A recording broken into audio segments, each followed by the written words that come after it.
నేడు కుప్పంలో రెండో రోజు చంద్రబాబు పర్యటించబోతున్నారు. టీడీపీ శ్రేణులతో సమావేశం కానున్నారు. నేడు హంద్రీనివా కాలువను పరిశీలించనున్నారు టీడీపీ అధినేత. రేపటి నుంచి ప్రజాగలం పేరుతో సభలు, రోడ్ షోలు నిర్వహించబోతున్నారు. రేపు పలమనేరు, నగరి, నెల్లూరు రూరల్లో ప్రచారం కొనసాగించనున్నారు. ప్రతిరోజు 4 నియోజకవర్గాల్లో చంద్రబాబు సభలు నిర్వహించబోతున్నారు.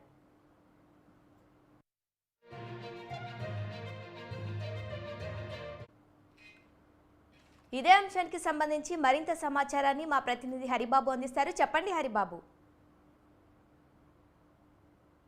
నాడు ఎన్నికల శంకరావము కుప్పం నియోజకవర్గం నుంచి ప్రారంభమైందని చెప్పాలి. ప్రధానంగా కుప్పంలోని 5 మండలాల్లోని నాయకులు, కార్యకర్తలతోటి ఆయన ప్రత్యేకంగా సమావేశం నిర్వహించి వాళ్ళకి దిశానిర్దేశం కూడా చేయడం జరిగింది.